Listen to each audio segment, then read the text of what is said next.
Okay, so let's discuss about the next question. So 67 question says that communication theory regards the function of communication as the center of all political activity. Communication theory है तो वो खुद ही उसका जो core concept होगा वो communication ही होगा, तो ये इसी के अराउंड फंक्शन करती है पॉलिटिकल एक्टिविटीज में. Next 68 question says that decision making analysis essentially follows interdisciplinary approach by drawing substantial on psychology, sociology, administrative theory and organisation theory. तो ये सारी मल्टीपल थ्योरीज हैं जिसपे बेस्ड एक डिसीजन मेकिंग होनी चाहिए. तो ये एक ऐसी अप्रोच को फॉलो करेगी जो इंटरडिसिप्लिनरी हो, ताकि हम एक डिसिप्लिन से दूसरे डिसिप्लिन में लाइक दूसरे डिसिप्लिन को के कंटेक्स्ट को रिलेट करके एक बेटर, एक एप्रोप्रिएट और एक राइट वे में डिसीजन मेकिंग कर सकें. Next 69 question says that according to Marxist point of view politics is only a part of superstructure. Marxist कहते हैं कि पॉलिटिक्स जो है वो सिर्फ और सिर्फ वो सुपरस्ट्रक्चर का ही पार्ट है. 70th question says that Marx, Engels, Lenin ये तीनों जो है ये आर्ग्यू करते हैं कि जो पॉलिटिकल सिस्टम है वो कंपेयर किया जाना चाहिए, कंट्रास्ट किया जाना चाहिए with their respective class structure. Okay, जैसे सपोज एक पॉलिटिकल सिस्टम है, कहीं पे डेमोक्रेसी है, कहीं पे अथॉरिटेरिज्म है. तो इट्स लाइक कि हर क्लास स्ट्रक्चर के बेसिस पे, जैसा क्लास स्ट्रक्चर है पॉलिटिकल सिस्टम का, उसी के बेसिस पे उसे कंपेयर और कंट्रास्ट किया जाना चाहिए. ये कौन कह रहा है? तो मार्क्स, एंजल्स और लेनिन बोल रहा है. 71st question says that traditional view of politics deals with the study of state and government. Okay, traditional views इससे बात करता है, मॉडर्न व्यूज ह्यूमन बिहेवियर के अराउंड रिवॉल्व करता है, including states. 72nd question says that the work political science of philosophical analysis is actually is authored by तो वर्मॉन van Dyke. वर्मॉन van Dyke ने का जो वर्क है उस टाइटल्ड है political science of philosophical analysis. Next 73rd question says that traditional approach dominated the study of politics till the outbreak of behavioral revolution after Second World War. Second World War के बाद जब behavioral revolution का outbreak हुआ, traditional approaches वहीं तक dominate की, क्योंकि उसके बाद जो था वो behavioralism आने लगा था. Next 74th question says that the oldest approach to politics is, the oldest approach philosophical approach ही होगी जो value based थी. Next 75th question says that chief advocate of philosophical approach कौन थे? तो फिलोसफिकल अप्रोच के चीफ एडवोकेट जो थे यहाँ पे लियो स्ट्रॉस थे. एज यहाँ पे प्लेटो और उसका नाम नहीं दिया हुआ है इसलिए हम नहीं बोलेंगे. तो फिलोसफिकल अप्रोच इसके यही थे. Next 76 question says that philosophy is the quest for wisdom and political philosophy is the attempt truly to know about the nature of political things. Statement कह रहा है कि जो फिलॉसफी है वो विजडम के लिए और एक क्वेस्ट है, एक कंपटीशन है विजडम गेन करने के लिए. और जो पॉलिटिकल फिलॉसफी है वो एक ऐसा अटेम्प्ट है जो डिस्क्राइब करता है पॉलिटिकल थिंग्स के नेचर को, या क्या सही या अच्छा होना चाहिए पॉलिटिकल ऑर्डर के लिए. तो लियो स्ट्रॉस बोलते हैं, जो एक्चुअल में फिलोसफिकल अप्रोच के चीफ एडवोकेट हैं, वो ये बोलते हैं कि philosophy is the quest for wisdom and political philosophy is the attempt to truly know about the nature of political things and right or good political order. Next 77th question says that John Rawls revived the notion of negotiators to build his theory of justice. The rational negotiators originally belonged to Kant. तो कांत की जो rational negotiator, ये अभी हम पीछे भी इस question को डिस्कस कर चुके हैं. तो कांत की जो रैशनल नेगोशिएटर वो था, थ्योरी थी, कांत का जो nation of rational negotiator theory थी, उसी के बेस पे जॉन रॉल्स ने उनकी जो इस बेस पे उनकी जो थ्योरी ऑफ जस्टिस थी, उसी बेस में जॉन रॉल्स ने उनकी थ्योरी को रिवाइव किया था to build his theory of justice. Okay.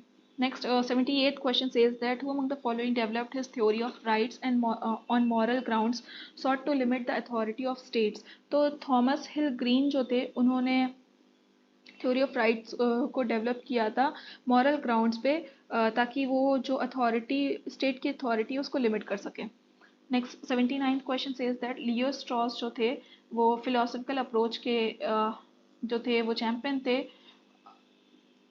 Of philosophical approach to political analysis is critical of, और ये क्रिटिकल थे कि हिस्टोरिसिज्म जो है सबाइन का या पॉजिटिविज्म जो है कैटलिन का, उसके लिए ये क्रिटिक थे। और लियो स्ट्रॉस, देखो लियो स्ट्रॉस जो थे वो क्रिटिक थे हिस्टोरिसिज्म ऑफ सबाइन के और पॉजिटिविज्म ऑफ कैटलिन के, बट ये खुद में एक पॉलिटिकल फिलोसफिकल अप्रोच के चैंपियन थे। ये हम पीछे क्वेश्चन डिस्कस कर चुके हैं। 80th question says that who among the following has built up the classic defence of libertarianism. तो एफ ए हयात जो थे वो उन्होंने क्लासिक डिफेंस बिल्ट किया था लिबर्टेनिज्म के लिए। Next 81 question says that the concept of incremental change is attributed to Karl Popper. Karl Popper ने कॉन्सेप्ट ऑफ इंक्रीमेंटल चेंज दिया था। Next 82nd question says that who has built a new Marxist theory of freedom। तो new Marxist theory of freedom Herbert Marcuse ने दी थी। Herbert Marcuse ने new Marxist theory of freedom दी हुई थी, और इंक्रीमेंटल चेंज जो था वो कार्ल पॉपर ने दिया था। Next 83rd question says that who criticised the historical approach to political analysis. तो सिडविक और बार्कर, ये क्वेश्चन हम पीछे भी डिस्कस कर चुके हैं कि सिडविक और बार्कर ने क्रिटिसाइज किया था हिस्टोरिकल अप्रोच को पॉलिटिकल एनालिसिस में। Next, 84th question says that the historical evolution approach has been employed by several scholars। तो ये इसने स्टेटमेंट दे दी कि हिस्टोरिकल इवोल्यूशन अप्रोच जो थी वो कई स्कॉलर्स ने दी थी। अब हमें यहाँ पे स्कॉलर और उनकी बुक्स को मैच करना है। तो एंशियंट लॉ जो थी वो हेनरी मेन ने दिया हुआ था। एंशियंट लॉ जो बुक है वो उसके स्कॉलर हेनरी मेन है, और जो the nation and the state and the nation है उसके एडवर्ड जेंकिस हैं। ये हम पीछे क्वेश्चन में डिस्कस कर चुके हैं। नेक्स्ट पॉलिटिकल इंस्टीट्यूशन जो है वो लिखी है E.M. सैट ने, और introduction to political science written by John Seeley. Okay, so ये बुक्स याद कर लेना जो भी, क्योंकि मोस्ट इंपॉर्टेंट टॉपिक्स हैं। Next, 85th question says that he has castigated the traditional approach to political analysis for its emphasis on historicism and has warned against the living parasitically on ideas of centuries old। तो David Easton कहते हैं कि हमें जो centuries old ideas हैं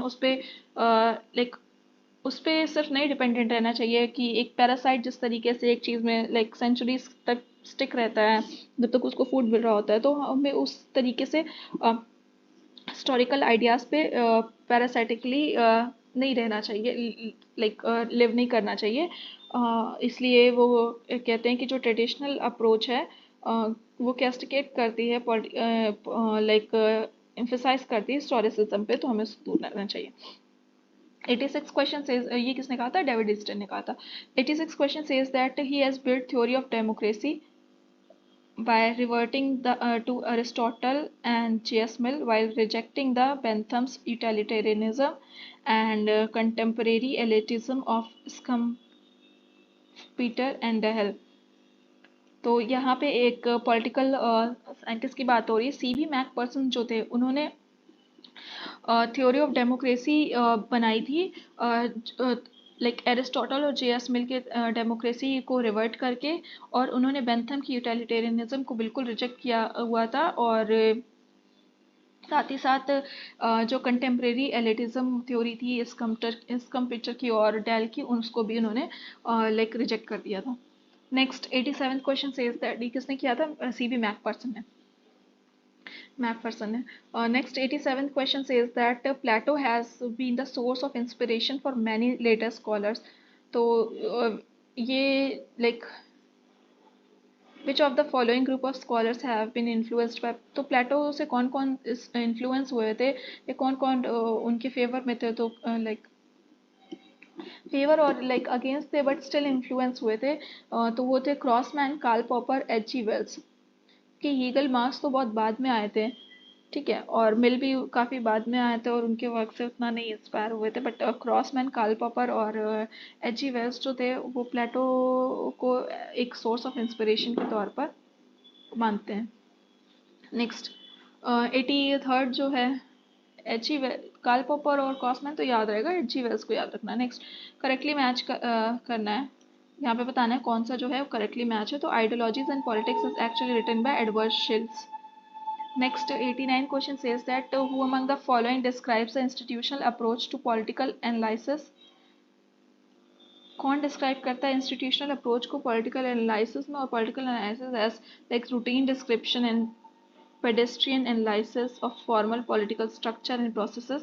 तो सोमित and टेनेनहॉस जो हैं वो डिस्क्राइब करते हैं कि इंस्टीट्यूशनल अप्रोच पॉलिटिकल एनालिसिस की जो है वो एक रूटीन डिस्क्रिप्शन है, पेडेस्ट्रियन एनालिसिस है फॉर्मल पॉलिटिकल स्ट्रक्चर और प्रोसेसेस का।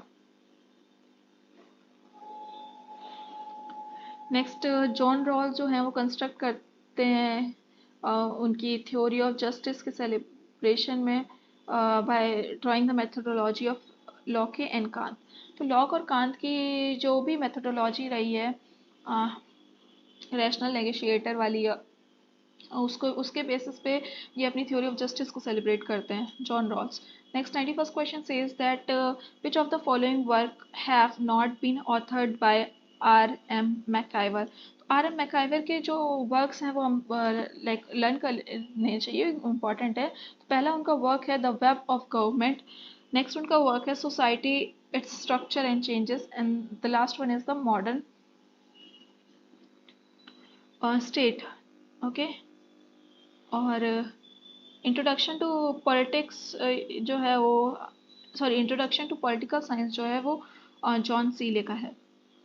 Next, which scholar among the following, 92nd question, which scholar among the following advocated an absolutist view of political obligation? तो हॉब्स, रूसो और हीगल जो हैं वो एक एब्सोल्यूटिस्ट व्यू देते हैं पॉलिटिकल ऑब्लिगेशंस के लिए। हीगल का भी हमने पढ़ा ही था, पॉलिटिकल ऑब्लिगेशंस की बात करते हैं। 93rd question says that he was the first to repudiate the absolutist view of political obligation. तो जो and postulated the rights of individualism. तो पॉलिटिकल ऑब्लिगेशन को सबसे पहले किसने इनिशिएट किया था, एब्सोल्यूटिस्ट व्यू पॉलिटिकल ऑब्लिगेशन का किसने दिया था? वो जॉन लॉके थे, जिन्होंने पॉलिटिकल ऑब्लिगेशन का एब्सोल्यूटिस्ट व्यू सबसे पहले दिया हुआ था। प्लस उन्होंने राइट्स ऑफ इंडिविजुअलिज्म की भी बात उसको पोस्टुलेट किया हुआ था, उसको बाद में बात की हुई थी। नेक्स्ट 94 जो है, स्कॉलर्स लाइक मिशेल ओकशॉट और Bertrand Jouvenel, Leo Strauss, Eric Voegelin, ये जो जितने भी स्कॉलर हैं यहाँ लाइक मिशेल ऑक्सफोर्ड, बर्ट्रैंड जोवेलिन, लियो स्ट्रॉस, वोजेलिन, ये जो हैं इवन दो पॉलिटिकल इनकी ओरिएंटेशन और एरियाज ऑफ स्कॉलरशिप काफ़ी डाइवर्स हैं, लेकिन ये एक साथ स्टैंड करते हैं क्लासिकल पॉलिटिकल थ्योरी को सपोर्ट करने के लिए। तो ये सारे जितने स्कॉलर्स हैं, कौन कौन से, मिशेल ओक्सफोर्ड, बर्ट्रैंड जोवेनेल और लियो स्ट्रॉस, एरिक वोजेलिन, ये सब जो हैं ये सपोर्ट करते हैं क्लासिकल पॉलिटिकल थ्योरी को। Next 95th question says that who among the following was the founder of Chicago School which contributed significantly to the behavioral movement?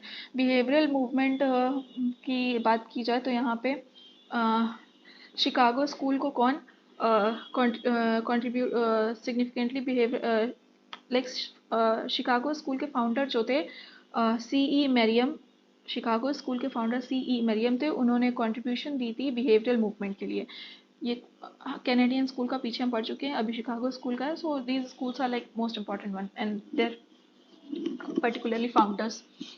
Next 96 question is a matching, इसमें books हैं और उसके authors है। Politics and social science is written by, तो ये हमारा जो है साइमर, मार्टिन और लिपसेट ने पॉलिटिक्स और सोशल साइंस को लिखा हुआ है। Next B system of political science as written by Oren R. Young. Political Science, the Discipline and its Dimension is written by Stephen L. Wasby और modern politics and government is written by Alan R Ball. अब यहाँ पे क्या है कि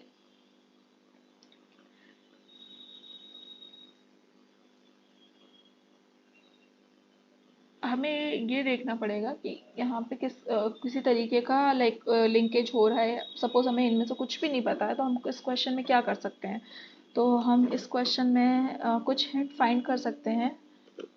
as it हमें यहाँ पे एक भी स्कॉलर नहीं पता है,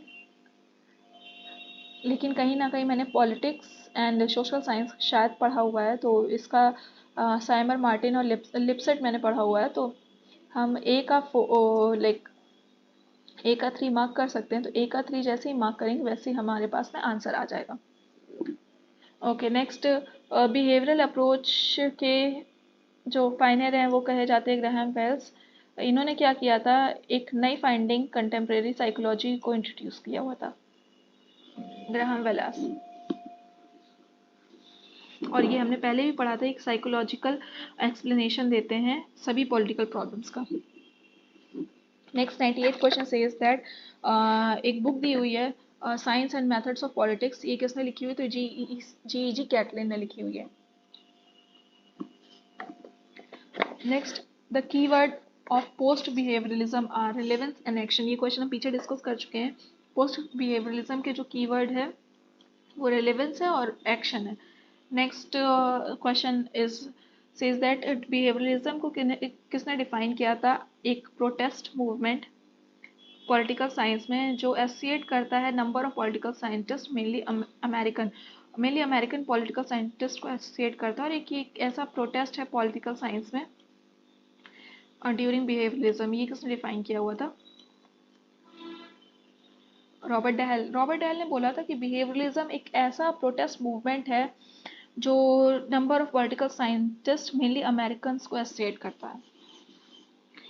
101 क्वेश्चन से यहाँ पे कुछ बिहेवियरलिस्ट दिए हुए हैं और उनकी बुक्स दी हुई हैं जहाँ हमें बताना है मैचिंग के अकॉर्डिंग। सो डेविड, अगर हम बात करें तो फ्रेंच कांट जो हैं फ्रेंच कैंट जो हैं उन्होंने बुक लिखी हुई है पॉलिटिकल बिहेवियर। नेक्स्ट, हर्बर्ट टिंगस्टन जो हैं उन्होंने बुक लिखी हुई है political behaviour studies in election statistics. तो इलेक्शन स्टैटिस्टिक्स में हर्बर्ट टिंगस्टन ने दी हुई है। फ्रेंच कैंट ने पॉलिटिकल बिहेवियर लिखी हुई है। नेक्स्ट, डेविड एप्टर जो है उनकी बुक का नाम इंट्रोडक्शन टू पॉलिटिकल एनालिसिस है, और रॉबर्ट डेल की बुक का नाम अ प्रीफेस ऑफ डेमोक्रेटिक थ्योरी, ये हमें पता है। सो हम यहाँ पे ये बोल सकते थे कि डी का फर्स्ट अगर हमें पता है तो हमारे 2 ऑप्शन एलिमिनेट हो जाएंगे, देन वी हैव टू और फोर्थ हमारा ऐसे ही हो जाएगा, सी का फोर्थ पता चल जाएगा। तो हमें यहाँ पे डिस्कस करना पड़ेगा फर्स्ट का। हमें 50-50 ऑप्शन मिल सकते हैं। Next, the work political continuity and changes is authored by Peter Merkl. तो पीटर मार्कल जो है उन्होंने पॉलिटिकल कंटिन्यूटी एंड चेंजेस को ऑथर किया हुआ है। किसने किया है, Peter Merkl, political continuity and changes. Next, David Easton जो हैं उन्होंने 7 मेजर कैरेक्टरिस्टिक्स दी हैं पोस्ट बिहेवियरलिज्म की, और ये डिस्क्राइब करती हैं क्रेडो ऑफ रिलेवेंस को। ये क्वेश्चन भी हम पीछे डिस्कस कर चुके हैं। नेक्स्ट, ये शायद PYQ का भी क्वेश्चन है। 104th question says that which of the following earliest behavioralist sought not to describe political activity but to provide new tool for investigation। कौन से ऐसे अर्लिएस्ट behavioralist हैं जो ये बोलते हैं कि पॉलिटिकल एक्टिविटी को डिफाइन मत करो बट उसको इन्वेस्टिगेट करने के लिए नए टूल्स बनाने चाहिए, नए टूल्स प्रोवाइड करो। तो अर्थर बेंटले जो हैं वो कहते हैं कि ये एक अर्ली बिहेवियरलिस्ट हैं, और ये कहते हैं कि पॉलिटिकल एक्टिविटी को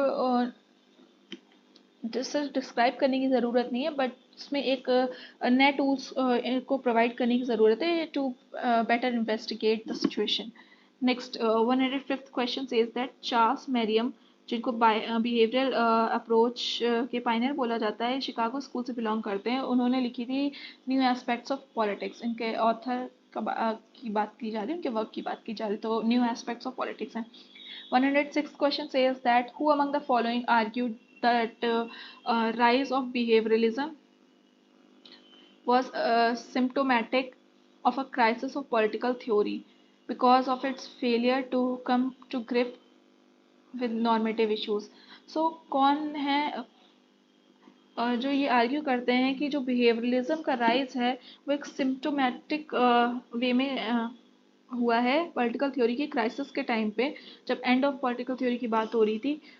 तो वो क्योंकि जो ये है लाइक बिहेवियरलिज्म है, जो like crisis of political theory है, ये एक फेलियर था नॉर्मेटिव इश्यूज को ना हैंडल कर पाने का। तो लियो स्ट्रॉस कहते हैं कि लियो स्ट्रॉस आर्ग्यू करते हैं कि rise of pluralism was a symptomatic of a crisis in political theory because of its failure to come to grip with normative issues.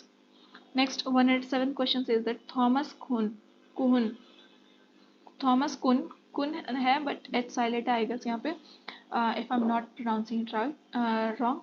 So Thomas Kuhn promoted the view that significance of scientific method lies in its capacity of problem solving, crisis management, and not in methodological sophistication.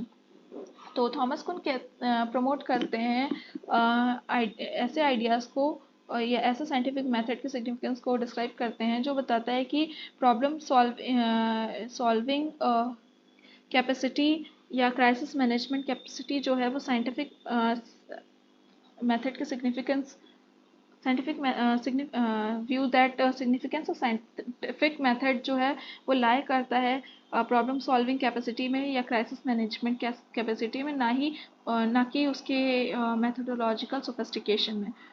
तो ये किस उस पर describe करते हैं, तो structure of scientific revolution उनका जो वर्क है उस पर ये बोलते हैं कि जो साइंटिफिक मेथड का सिग्निफिकेंस है वो प्रॉब्लम सॉल्विंग और क्राइसिस मैनेजमेंट पर डिपेंडेंट होना चाहिए, ना कि उसकी मेथोडोलॉजिकल सोफिस्टिकेशन में। 108th क्वेश्चन सेज दैट हमें करेक्टली मैच करना है कौन सा है। यहाँ पे जो थर्ड ऑप्शन है study of principles of politics, ये GEG कैटलिन ने लिखी हुई थी। Next 109th question says that though functionalism as an approach dates back to the days of Aristotle in its modern form, the stress of functionalism is derived from the anthropological and sociological theories of Malinowski और Radcliffe brown जो थे, इनकी जो anthropological और sociological theories थी, functionalism उससे derive हुआ है। इवन दो जो फंक्शनलिज्म अप्रोच थी वो एरिस्टोटल के टाइम पे मॉडर्न फॉर्म में आई थी, ये बोला जा सकता है। तो फंक्शनलिज्म जो डिराइव हुआ है वो एंथ्रोपोलॉजिकल और सोशोलॉजिकल थ्योरीज से डिराइव हुआ है, और ये थ्योरीज किसने दी थी, तो मेलिनोवस्की और रेडक्लिफ ब्राउन ने। Next 110th question says that structural functional approach structures are pattern behaviour. Structural functional approach जो बात करता है वो पैटर्न बिहेवियर की बात करता है ह्यूमन के। Next 111th question says that any collection of event any collection of elements that interact in some way with one another can be considered a system, a galaxy, a football team, a legislature, a political party। ये statement किसने दी थी, तो Robert Dahl ने बोला था कि एक system क्या है, किसी भी सेट ऑफ एलिमेंट कलेक्शन है जो इंटरेक्ट करता है किसी भी वे में हो सकता है, और ये सिस्टम लाइक कुछ भी हो सकता है, गैलेक्सी हो सकती है, फुटबॉल टीम हो सकती है, लेजिस्लेचर हो सकता है, पॉलिटिकल पार्टी हो सकती है, एंड सो ऑन। नेक्स्ट 110 ये किसने बोला है, रॉबर्ट डेल ने बोला है। 112th question says that system analysis was applied in the field of sociology by Talcott Parson. तो टेलकॉट पार्सन ने ये डिस्क्राइब किया था कि जो सिस्टम एनालिसिस है वो सोशियोलॉजी की फील्ड में अप्लाई की जा सकती है। Next 113 says that feedback mechanism is associated with system analysis, David Easton वाली system analysis में। Next 114 says that the credit to develop structural functionalism as a tool of political science goes to, तो structural functionalism Gabriel almond ने develop किया था, उनको credit जाता है political analysis में। 115th question says that the nerves of government models of political communication and control is pioneering work in the field of political analysis it is associated with. तो communication theory से associate करता है, और communication से theory associate करता है, तो work titled nerve of government models of political communication and control in the end control nerves of government model of political communication and control. Next.